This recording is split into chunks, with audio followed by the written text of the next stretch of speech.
Commander Lee stared at the massive screens in the Pentagon crisis room.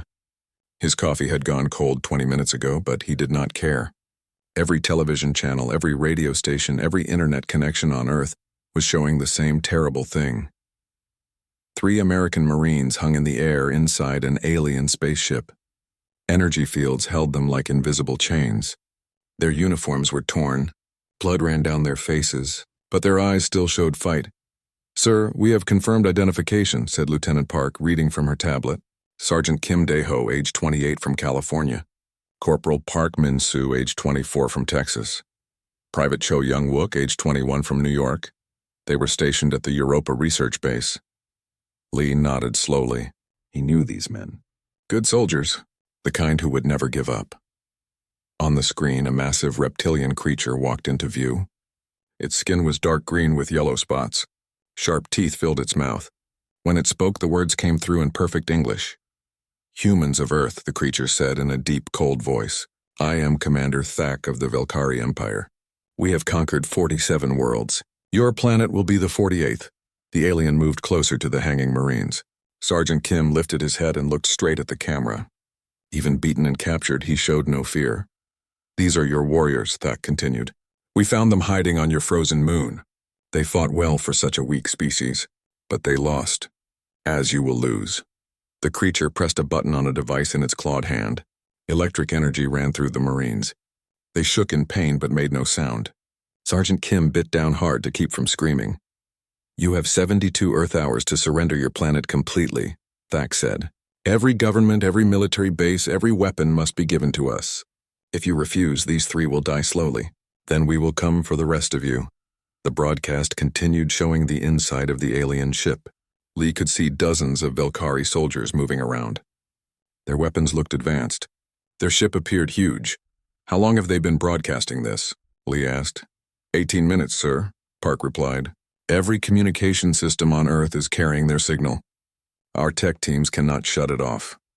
Lee watched Sergeant Kim carefully. The Marine was looking around the room where he hung. His eyes moved in a pattern. Left, right, up, down, left again. He was gathering intelligence even as a prisoner. The crisis room door opened. Colonel Han walked in quickly. He was a thin man with gray hair, but his eyes were sharp and alert. Lee had known Han for 15 years, but the man always seemed to have secrets. "Status report," Han said quietly. 3 Marines captured at Europa," Lee replied. "Aliens demanding full surrender in 72 hours. Public is starting to panic," Han nodded. He walked to a secure phone on the far wall and made a call. Lee could not hear the words, but Han's voice was calm and steady. On the screen, Commander Thak was still talking. "Your species has been hiding in this small solar system for too long.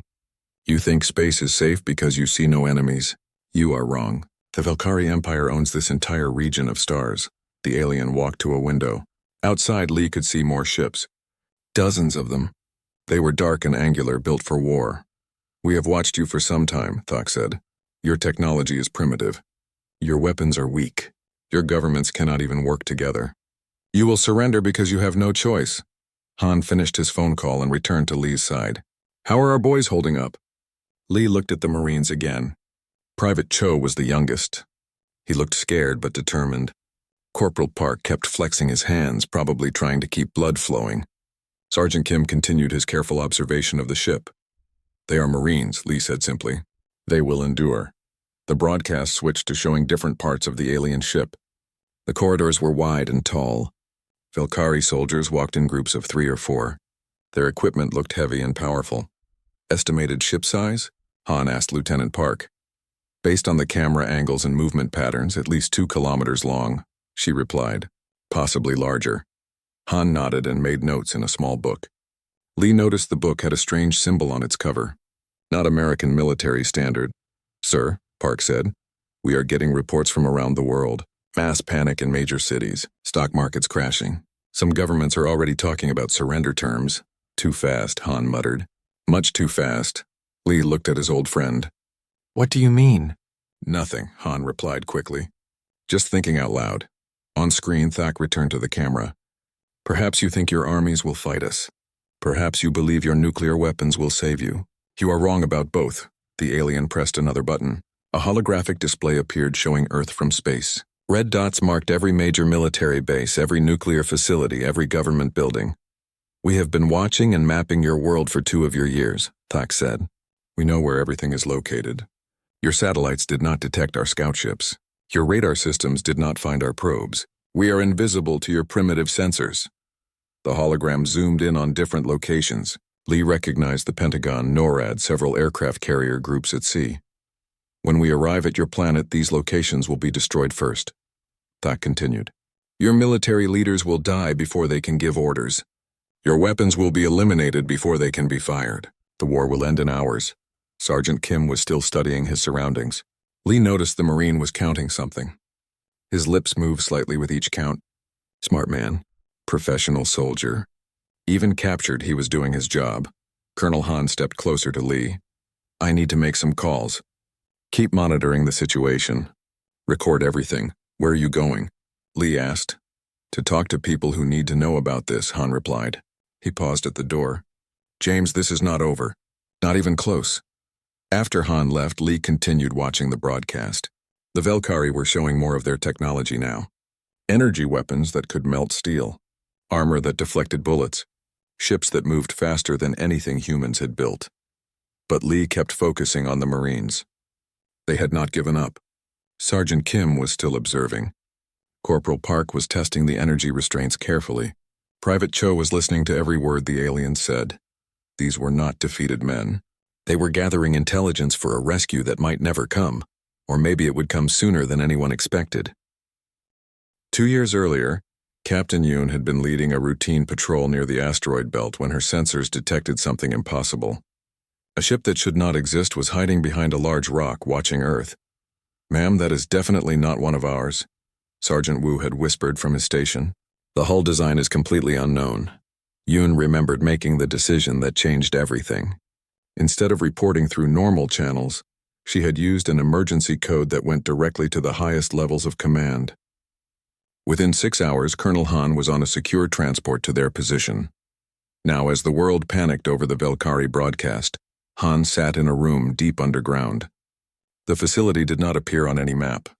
Its budget came from accounts that did not officially exist. For 24 months, the brightest minds from 12 nations had worked here in complete secrecy. Dr. Song looked up from her computer screen. Her eyes were red from lack of sleep, but her voice was steady. "The quantum fold calculations are complete. We can reach Europa in 4 hours instead of 4 months. How many ships are ready?" Han asked. 3 prototype vessels. The Silent Thunder is the most advanced. Captain No has been training with the new systems for 8 months. Han nodded. The public thought humanity was defenseless against alien attack. They were wrong. The crash of that first Velkari scout ship had given Earth exactly what it needed to prepare. Major Jang entered the room carrying a sealed case. Inside were weapons that combined human engineering with alien technology. Energy rifles that could punch through Velkari armor. Personal shields that deflected their plasma weapons. Combat suits that enhanced human speed and strength. "How many enhanced soldiers do we have ready?" Han asked. 48 in total, Jang replied. "All volunteers. All passed the genetic compatibility tests for the alien biotech integration." Han remembered the first time they had tested the enhancement process. Lieutenant Bayek had volunteered to be the subject. The alien tissue samples, carefully extracted from the crashed scout, had bonded with human cells in ways their scientists barely understood. The result was soldiers who could survive in space without suits, heal from injuries in hours instead of days, and react faster than any normal human. Meanwhile, on the Velkari command ship, Sergeant Kim was learning everything he could about his captors. The aliens kept them on display for the broadcasts, but between those times he could observe their routines. The Velkari were disciplined, but predictable. Guard changes happened every 6 hours exactly. The energy restraints powered down for maintenance every 12 hours for exactly 90 seconds. The aliens assumed humans were too weak to break free in such a short time. They were wrong.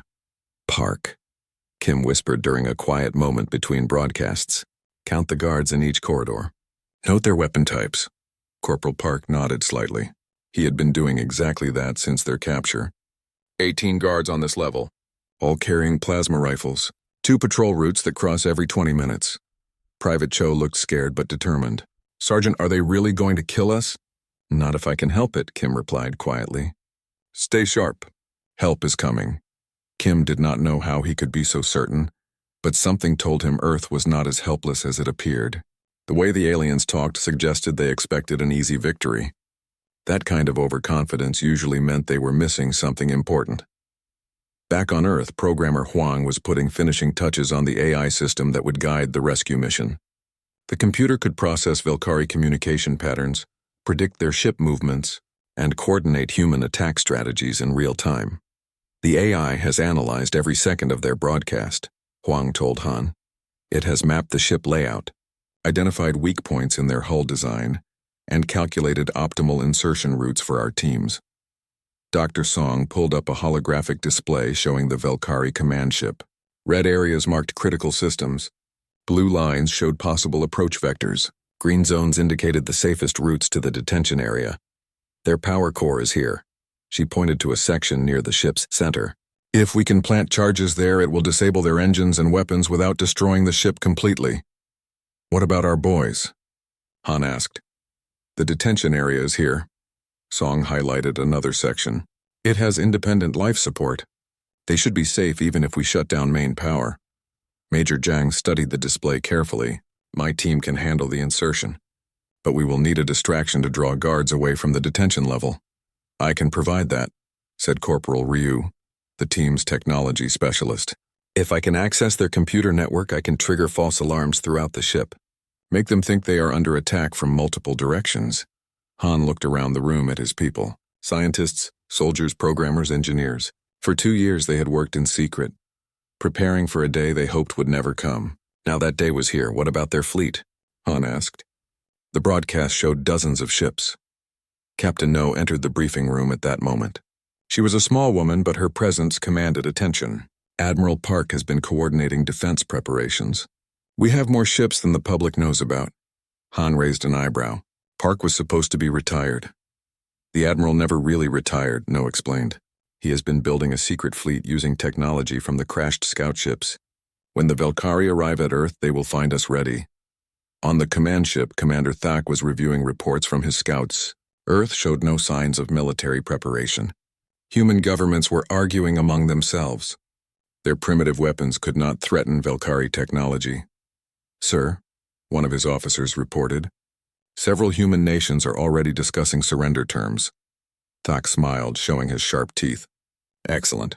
Perhaps we will not need to kill the prisoners after all. Dead slaves are useless. But even as Thak celebrated his easy victory, he did not notice the small changes happening around him. His guards were becoming lazy, assuming the humans were helpless. His sensors were not detecting the approach of ships using quantum fold technology. His computers were not recognizing the subtle probes testing his systems. The Velkari Empire had conquered 47 worlds by overwhelming primitive species with superior technology. They had never faced an enemy that could adapt, learn, and fight back using their own weapons against them. They were about to learn that humans were different from every other species they had encountered, and that difference would cost them dearly. Captain No stood on the bridge of the Silent Thunder, watching stars bend and twist around her ship. The quantum fold drive made space travel look like riding through a tunnel of light. What should have taken months was happening in hours. Fold drive stable, reported her navigation officer. We will reach Europa in 3 hours, 40 minutes. Behind No, Major Jiang checked his equipment one final time. His enhanced soldiers sat quietly in their seats, each one focused on the mission ahead. The alien biotech in their bodies made them stronger and faster, but it also made them feel different. More alert, more aggressive. How are you holding up, Major? No asked. Ready for anything, Jiang replied. His eyes had changed color slightly since the enhancement process. Instead of brown, they were now golden. All the enhanced soldiers showed similar changes. Lieutenant Bayek was reviewing the ship schematics on his tablet. As the demolitions expert, he needed to know exactly where to place charges for maximum effect. Target the power relays here and here. He pointed to sections of the Velkari ship. That will shut down their weapons without killing our people. Sergeant Wu nodded. My team will create diversions on levels 5 and 7 while you go for the prisoners on level 3. The plan was complex but simple. Get aboard the enemy ship without being detected. Rescue the Marines. Disable the ship's weapons. Get everyone out alive. What could go wrong? Everything. Corporal Ryu was monitoring Velkari communications from his station. Sir, they are still broadcasting. Our people are still alive. On his screen, Ryu could see the latest transmission from Commander Thak. The alien was growing impatient. 48 hours remain, humans. We see no signs of your surrender. Perhaps you need more motivation. The camera moved to show the 3 Marines again. They looked tired and hurt, but their eyes still showed determination. Sergeant Kim was watching everything around him with professional interest. He had been doing this for hours, gathering intelligence that might help a rescue team. If a rescue team was coming. Change of plans, No announced suddenly. Sensors are picking up a Velkari patrol fleet ahead. 4 ships moving in standard formation. Major Jang moved to the tactical display. Can we avoid them? Not without adding 6 hours to our travel time, No replied. Our people might not have 6 hours. Lieutenant Bayek looked at the sensor readings. What if we do not avoid them? What if we go through them? Explain, Jang said. The Silent Thunder has full stealth capability. We could fly right through their formation. They would never see us coming. No considered the option. It was risky. If the Velkari detected them, the mission would fail before it started. But if they took the long route around, the Marines might be dead before they arrived. Do it, she decided. All stop. Activate stealth systems. The ship's hull began to shimmer as advanced cloaking technology bent light around them. To enemy sensors, the Silent Thunder would appear to be empty space. They drifted toward the Velkari patrol fleet at minimal power. 4 alien warships passed within a few hundred meters of their position. John could see Velkari crew members through the enemy ship windows, completely unaware that human soldiers were floating right beside them. Contact, whispered the sensor operator. One of their ships is turning toward us. Everyone held their breath. Had they been detected? The Velkari ship came closer. Its sensors swept over their position multiple times. No could see alien faces pressed against the windows looking directly at them. But the stealth system held. After 10 minutes that felt like hours, the Velkari ship resumed its patrol route. Clear, reported the sensor operator. We are through the patrol zone. No reactivated the engines. Resume course to Europa. Maximum stealth speed. Meanwhile, on the command ship orbiting Europa, Sergeant Kim was making his own preparations. During the latest maintenance cycle of their energy restraints, he had managed to loosen one of the power connections. Not enough to shut down the system, but enough to create a weakness, Park Cho, he whispered. When I give the signal, be ready to move fast. The 2 younger Marines nodded. They had been following Kim's lead since capture, trusting his experience and training. Commander Thak entered their detention area for another broadcast. 36 hours remain, humans. Still no word from your governments. Perhaps they do not value your soldiers as much as you think. Kim looked directly at the camera. If anyone on Earth was watching, he wanted them to know that he and his men were ready. Ready to fight, ready to escape, ready to cause problems for their captors. The broadcast continued for 20 minutes. Thak made more threats. He showed more weapons. He promised that Earth's surrender was inevitable. What he did not know was that human technology specialists were analyzing every frame of the broadcast. Dr. Song and her team had mapped every corridor, identified every guard post, and located every critical system on the ship. The quantum fold signature indicates they are using a standard Velkari power core design, Song told Han over a secure communication link. We know how to disable it from our study of the crashed scout ship. What about security? Han asked. They are overconfident. Most of their guards are focused on external threats. They do not expect anyone to already be inside their defensive perimeter. The Silent Thunder was now only an hour away from Europa. Major Yang gathered his team for final briefing. Remember, we go in fast and quiet. Ryu disables their sensors. Beck plants the charges. Wu creates diversions. I get our people out. Everyone stays in contact through the comm system. Each soldier checked their equipment. Energy rifles charged. Personal shields activated. Combat suits sealed and pressurized. Major, Captain No called from the bridge. We have visual on the target. The Velkari command ship is exactly where our intelligence said it would be. Through the viewports, they could see the massive alien vessel. It was dark and angular, built for war and intimidation. Smaller ships patrolled around it in careful patterns. Looks bigger than the projection, Sergeant Wu observed. Bigger ship, more places to hide, Jang replied. That works in our favor. The insertion would happen in 30 minutes. 30 minutes until the first human soldiers would set foot on an alien warship. 30 minutes until they would discover if all their preparation and training had been enough. 30 minutes until they would show the Velkari Empire that humanity was not as helpless as it appeared. Sergeant Kim felt the energy restraints flicker, slightly as the ship's power system cycled. The weakness he had created was getting larger. Soon it would be large enough to exploit. He smiled grimly. Help was coming. He could feel it. Major Yang felt his boots make contact with the hull of the Velkari command ship. The magnetic clamps in his combat suit held him firmly to the alien metal. Around him his team moved like shadows across the ship's surface. Breach point located, whispered Corporal Ryu. Maintenance hatch, minimal security sensors. The human soldiers had studied every detail of Velkari ship construction from the crashed scout vessel. They knew exactly where to find the weak points. Lieutenant Bayek attached cutting charges to the hatch. The explosion was small and silent in the vacuum of space.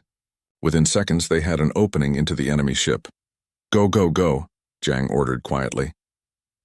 One by one, the enhanced soldiers dropped through the hatch into a Velkari maintenance corridor. The artificial gravity caught them, and they landed softly on alien decking. Ryu immediately went to work on a control panel. His fingers flew over the alien symbols as he accessed the ship's computer network. I am in, uploading the virus now. The virus was designed by programmer Huang back on Earth. It would spread through the ship's systems, creating false sensor readings and triggering random alarms. The Velkari would think they were under attack from multiple directions. Upload complete, Ryu reported, initiating chaos protocol in 3, 2, 1. Throughout the massive ship, alarm lights began flashing. False sensor readings showed hull breaches that did not exist. Automated systems reported fires in empty corridors. The Velkari computer network was being torn apart from within. Sergeant Wu grinned behind his helmet visor. Just like back home, confusion is a soldier's best friend. The team moved through the ship's corridors with practiced precision. Their enhanced reflexes made them faster than any normal human. Their personal shields deflected the energy bursts from Velkari security sensors. Movement ahead, Beck warned. 4 guards, heavily armed. The Velkari soldiers were rushing toward one of the false alarms. They ran right past the humans without seeing them. The stealth systems in the combat suits bent light around the soldiers, making them nearly invisible. Detention level accessed, Zhang reported. Target acquired. Through a reinforced window, they could see the 3 Marines hanging in their energy restraints. Sergeant Kim appeared to be unconscious, but his eyes were alert and watching. He had seen them coming. Ryu went to work on the detention chamber security. This is more complex than the maintenance systems. Give me 2 minutes. 2 minutes they might not have. Already, Velkari security teams were responding to the chaos throughout their ship. Soon they would realize the alarms were false and begin searching systematically. Contact left, Wu reported. 6 hostiles moving this way. The Velkari guards had energy weapons and body armor. They moved in perfect formation, checking every corner and doorway. Professional soldiers just like the humans, but they had never fought enhanced humans before. Zhang stepped around the corner and opened fire. His energy rifle punched through Velkari armor like paper. 2 aliens went down before the others could react. The remaining Velkari returned fire, but their weapons could not penetrate human personal shields. The energy beams scattered harmlessly around the human soldiers. Targets down, Zhang reported. Continue the mission. Beck was already placing charges on critical ship systems. Power core charges set. Communications array charges set. Engine control charges set. The plan was to disable the ship without destroying it completely. They needed the Marines alive, and they needed to capture Velkari technology for study. Got it, Ryu announced. Security system is down. The energy restraints holding the Marines flickered and died. Sergeant Kim dropped to the floor and immediately began freeing his men. About time, Kim said with a grin. We were starting to think you forgot about us. Never leave a Marine behind, Zhang replied. Can you move? We can move, Corporal Park confirmed. These alien bastards hurt us, but they did not break us. Private Cho was the weakest of the 3, but he was standing and ready to fight. Sir, what is the plan? Get you out of here alive, Zhang said simply. But as they prepared to leave the detention area, new alarms began sounding. These were not false alarms created by the virus. These were real warnings. Major, Ryu called from a computer terminal. We have a problem. Big problem. On the screen was a display showing Earth's solar system. Dozens of red dots were moving toward the inner planets. The main Velkari fleet was arriving ahead of schedule. How long until they reach Earth? Zhang asked. 18 hours, Ryu replied. Maybe less. That changed everything. The mission was no longer just about rescuing 3 Marines. It was about getting critical intelligence back to Earth before the invasion began. New priority, Zhang announced. Download everything from their computers. Ship designs, weapon specifications, fleet positions. Earth needs to know what it is facing. Ryu began copying massive amounts of data from the Velkari network. This is going to take time they did not have. More Velkari security teams were converging on their position. The aliens had figured out that the false alarms were cover for a real infiltration. Beck, how long until the charges detonate? Zhang asked. 15 minutes on automatic timers, but I can trigger them manually if needed. Sergeant Kim picked up a Valkyrie energy rifle from one of the dead guards. Sir, my men and I are ready to fight our way out. Zhang looked at the rescued Marines. They were weak and injured, but they were still warriors. Still ready to complete the mission. Wu, secure the exit route. Baek, prepare for manual detonation on my command. Ryu, get that data transfer finished. The enhanced soldiers moved with deadly efficiency. Their alien biotech made them stronger and faster than normal humans, but more importantly, it made them unpredictable. The Velkari had fought many species, but none that could adapt and improvise like humans. Data transfer at 60%, Ryu reported. I found something important. The Velkari are not here to conquer Earth, they are here to harvest humans. Harvest? Zhang asked. Genetic material. The Velkari species is dying. Their birth rate has been dropping for centuries. They need fresh DNA to survive. That explained why they wanted prisoners instead of just destroying Earth's population. The Marines had not been randomly captured. They had been selected for their genetic diversity. Transfer at 80%, Ryu continued. Also found their real military strength. The fleet heading for Earth is smaller than they claim. Maybe 200 ships total. 200 ships was still more than Earth's secret defense fleet could handle in a direct fight.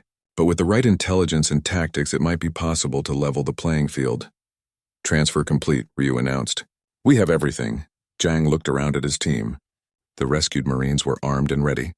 His enhanced soldiers had accomplished their mission. Now they just had to get out alive. Beck, trigger the charges. Time to go home.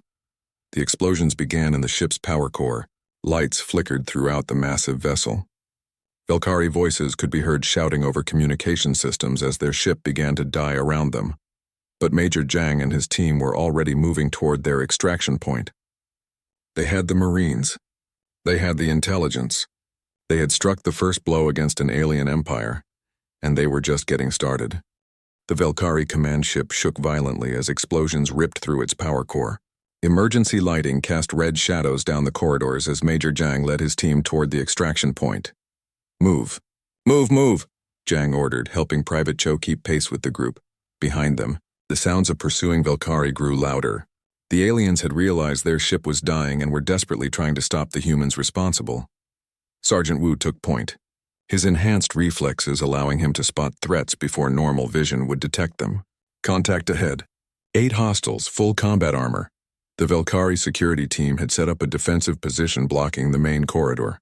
Their energy weapons created a deadly crossfire that would cut down anyone trying to pass. I can get us through, Lieutenant Bayek said, studying the alien position. But it will cost us time we do not have. Zhang looked at the tactical situation. More Velkari were coming from behind. The ship's power systems were failing, which meant life support would shut down soon. They needed a way through the enemy position now. Sergeant Kim stepped forward carrying a captured Velkari weapon. Sir, my men and I know this ship better than anyone. We have been studying it for days. What do you have in mind? Zhang asked. There is a maintenance shaft that runs parallel to this corridor. It connects to the ventilation system on the next level. We can bypass their position completely. Kim led them to a wall panel that looked identical to dozens of others they had passed, but his days of careful observation had taught him which panels were functional and which ones hid access points. Here, he said, prying open the panel with his combat knife. It will be tight, but we can make it. The maintenance shaft was barely large enough for a human to crawl through. For the enhanced soldiers in their combat suits, it was almost impossible. But impossible was just another word for difficult. Corporal Ryu went first, his smaller frame making the passage easier. Clear on the other side. Ventilation shaft connects to level 2 as promised. One by one, the team crawled through the narrow space. The rescued Marines moved with surprising speed despite their injuries. They were motivated by the knowledge that freedom was only minutes away. But as they reached the ventilation system, new problems appeared. Major, Ryu called over the comm system. I am reading massive power buildup in the ship's weapon systems. They are preparing to fire on something.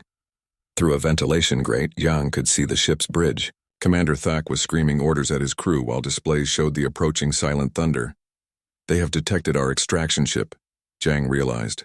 Captain No is trying to get close enough for pickup. The situation was getting worse by the second. The Valkyrie ship was dying, but it still had enough power for one final attack. If they destroyed the silent thunder, the rescue team would be trapped on a doomed vessel with no way home. Beck, Zhang ordered. Can you access the weapon controls from here? Negative. They are on a separate system. I would need to get to the bridge. The bridge was heavily defended and crawling with Valkyrie officers.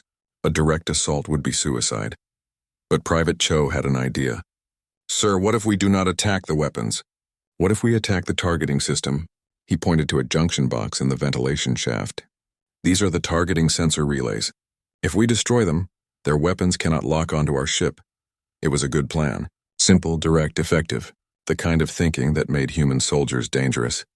Beck immediately went to work placing charges on the relay junction. This will blind their weapons completely, but it will also tell them exactly where we are. Do it, Zhang ordered. The explosion sent sparks flying through the ventilation system. On the bridge, Valkyrie officers shouted in alarm as their targeting displays went dark. Now, Zhang said. Emergency extraction. All units to the pickup point. They dropped through another ventilation grate into a corridor near the ship's outer hull. The extraction point was only 50 meters away, but those 50 meters were crawling with angry Valkyrie soldiers. Covering fire, Sergeant Wu announced, stepping into the corridor with his energy rifle blazing. The enhanced soldiers moved like a force of nature. Their alien biotech made them faster and stronger than any normal human. Their training made them more dangerous than the Valkyrie had ever imagined, but they were still outnumbered 20-1. We need a distraction, Zhang said, firing his weapon at advancing Valkyrie guards. Lieutenant Bayek looked at the charges remaining in his demolition pack. Then he looked at the ship's hull plating around them. Major, I can give you the biggest distraction you have ever seen. What do you mean? If I detonate the remaining charges here, it will breach the hull. Explosive decompression will clear this entire section of hostiles. You would be caught in it too, Zhang pointed out. Beck smiled grimly. Not if I am wearing a pressure suit and you are not. The plan was insane. It was also brilliant. The Valkyrie wore no spacesuits aboard their own ship. A hull breach would be devastating to them but survivable for humans in combat armor. Do it, Zhang ordered. Everyone seal your suits now. The charges detonated with tremendous force. A section of the ship's hull disappeared in a shower of metal fragments. Air rushed out of the breach carrying debris and screaming Valkyrie with it. The human soldiers, protected by their sealed combat suits, used magnetic boots to walk across the hull surface to their extraction point.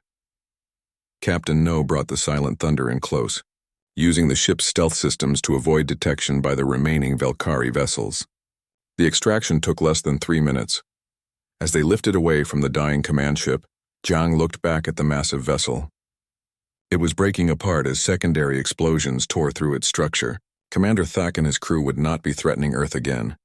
But the victory came at a cost. Where is Lieutenant Bayek?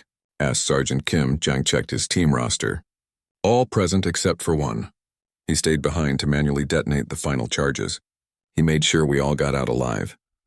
The young demolitions expert had sacrificed himself to complete the mission.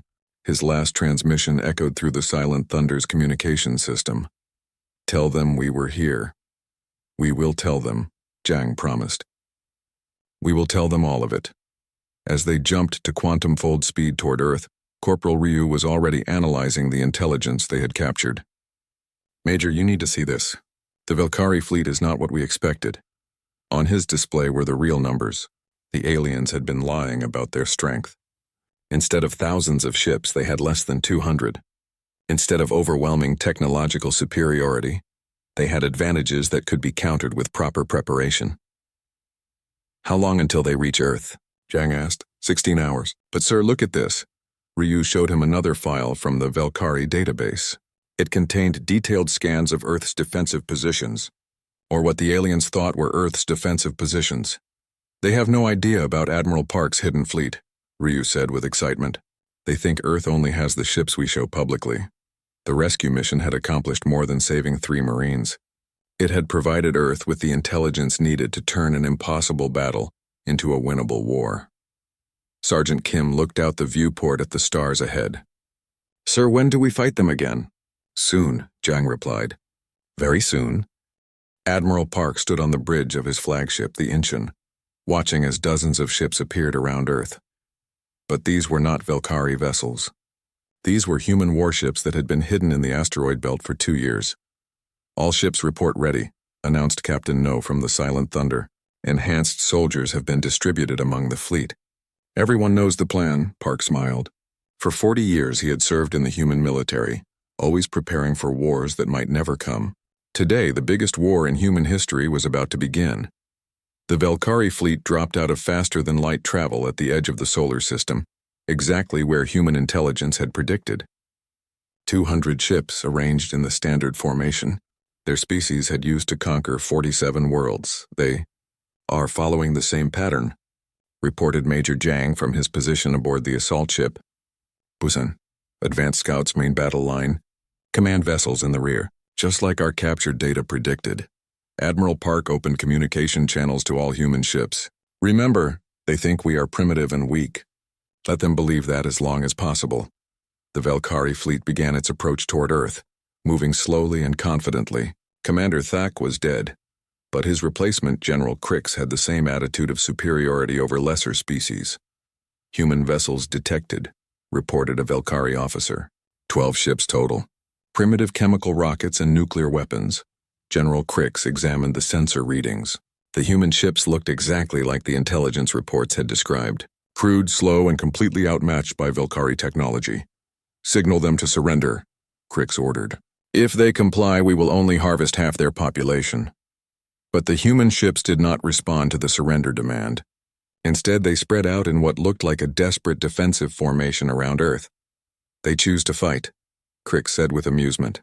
Very well. Destroy them quickly. The Velkari fleet moved forward, energy weapons charging for what they expected to be a brief battle.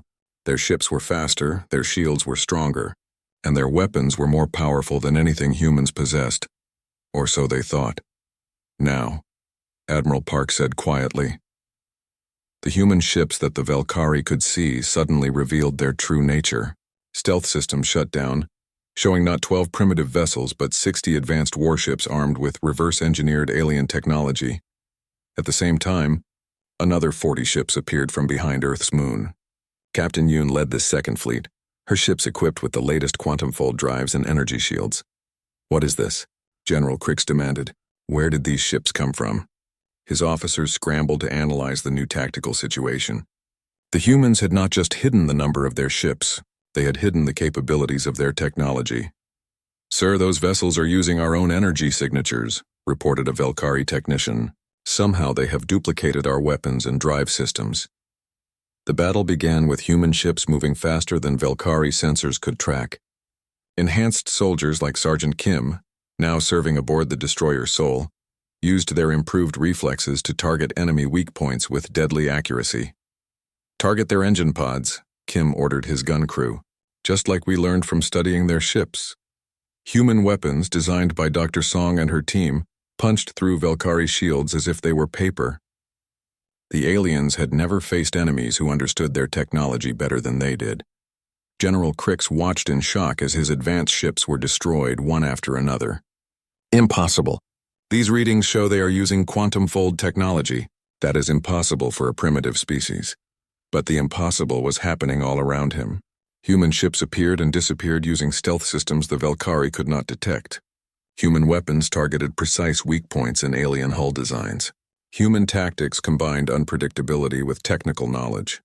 Major Zhang led a boarding assault on a Velkari cruiser, his enhanced soldiers moving through enemy corridors like ghosts.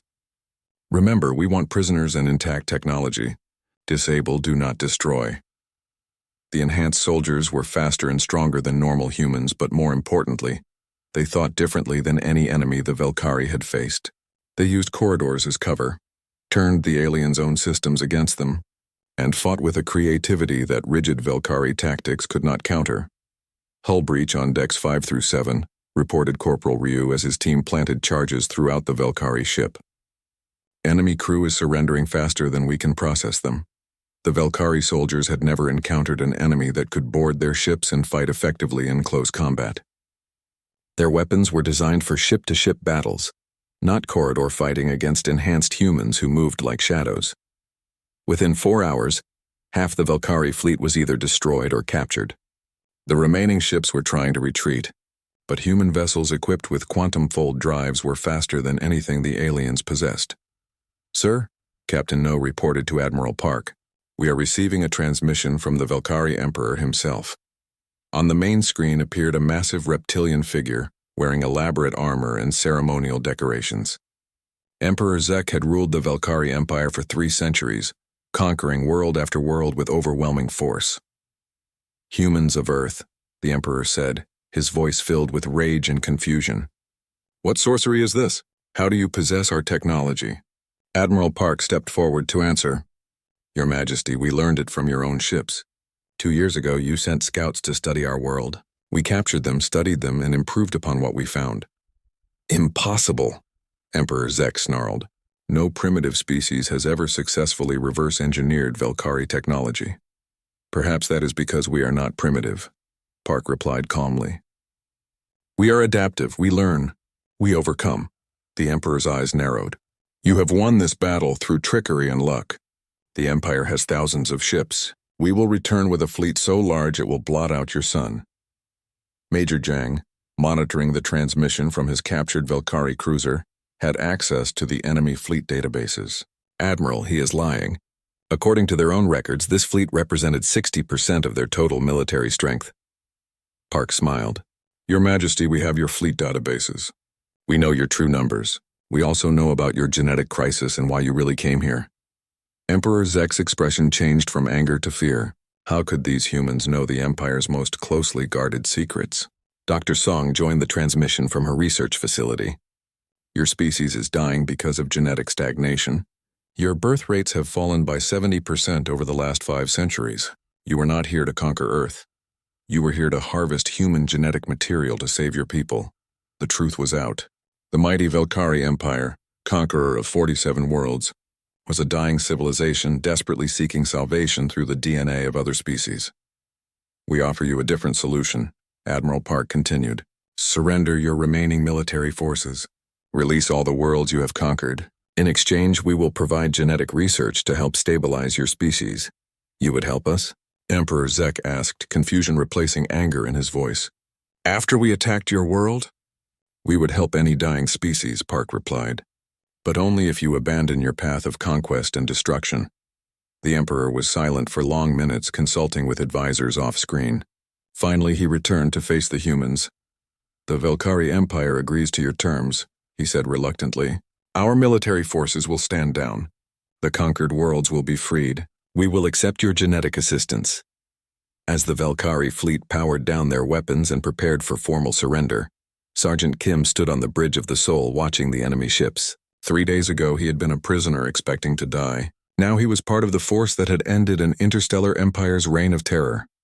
"Sir?" Private Cho asked, joining Kim at the observation window. "Do you think they will keep their word?" Kim considered the question. "If they do not, we will be ready. We have their technology now. We know their weaknesses, and we have something they do not have." "What is that, Sergeant?" "The ability to turn any disadvantage into a weapon.